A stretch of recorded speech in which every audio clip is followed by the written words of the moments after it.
Oui, bonjour. Petite vidéo là pour vous montrer le nouveau rangement de mes peintures.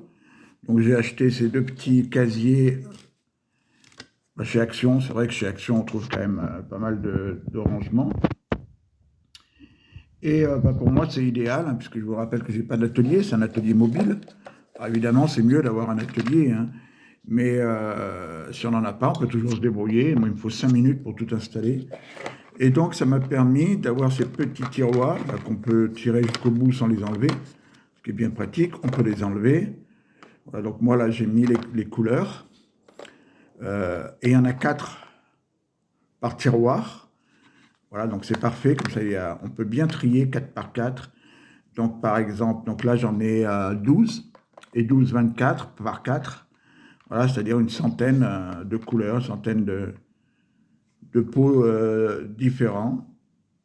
Donc là, par exemple, c'est les métals, gold, old gold, silver et bronze. Donc ça, c'est tout du Valero, hein. Modèle color, notamment. Donc vous voyez, on peut les enlever, mais pas la peine de les enlever. Donc là, c'est les blancs et noirs. Bon, il y en a un qui est dehors. Les gris, couleur chair. Là, on a des bleus, des rouges, des jaunes, encore des bleus. Voilà, des verts, etc. Ça, c'est plutôt les couleurs sable, hein, c'est assez WW2. Là aussi, il y a différents marrons, des kakis, hein. Donc la couleur chair, je vous remontre, parce que bon, c'est ce que j'utilise en chair normale et en chair mate, et puis il y a des chairs un peu plus claires. Là, c'est la suite donc des Valero Color. Donc là, il y a du divers, là, il y a des bleus-gris. Attendez, des bleus-gris, ce que j'aime bien, moi. Et puis là, on a du speed paint. Voilà. Donc toute la gamme, pas toute la gamme, mais pas mal de couleurs, notamment des blacks, green black, les magiques, bleus, etc. Pareil, là, on a du métal, etc. Donc voilà mon atelier. Donc mon nouveau rangement des peintures, très, très pratique. Donc j'amène ces deux choses, d'abord qui se peuvent, ces deux casiers qui peuvent se mettre l'un sur l'autre, hein, d'ailleurs. Moi, comme je range dans des placards, je les laisse comme ça, c'est la bonne hauteur. Et après, j'amène ces deux choses, plus un carton, là je vous montrerai tout à l'heure, là je vous montre même maintenant, un carton, voilà, c'est tout ce que ça, mon atelier, plus la lampe, euh, et c'est tout. Puis après, je mets un petit gobelet, etc.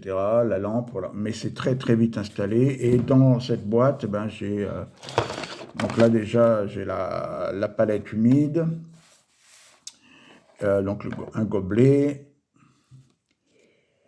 Dans la trousse, j'ai tout ce qui est essentiel. Par exemple, il y a une poignée, il y a ma colle favorite, il y a quelques stylos, bien sûr. Je ne sais pas si je retrouve tout, mais bien sûr, il y a ciseaux, cutter, pince Bruxelles, lime. Il y a aussi la pince pour dégrapper. Voilà, évidemment, tout ce qu'il faut pour dégrapper, pour couper les figurines, pour peindre, mais aussi pour tout ce qui est modélisme. Donc ça, c'est la palette, les recharges. Il y a du cleaner, du restaureur. Là, c'est des lavis. Ça, c'est mes sous-couches, mon primeur. Là, il y a de la colle normale, là, la colle pour les décalcos, de la glu, voilà. Et puis là, les pinceaux, là, il y a du Gold Series, Green Stuff World, et puis des pinceaux achetés chez Temu, vraiment pas chers, et qui sont très bien, hein, d'ailleurs, sur les entretiens, ils durent un petit moment quand même. Donc voilà tout le matériel. Je voulais quand même vous montrer ça, puis bon, dire et répéter qu'évidemment, un atelier, c'est bien d'avoir un atelier, mais si on n'en a pas, on peut quand même, en s'organisant vraiment bien, parce qu'il faut vraiment bien ranger, on peut arriver à se débrouiller, à s'installer en... Il faut 5 minutes pour s'installer, quoi, hein, pas plus. Et voilà, on met une nappe sur la table, évidemment, pour pas salir. Et on est parti. Voilà. Allez, je vous dis à très bientôt pour une nouvelle vidéo. Merci beaucoup. Au revoir.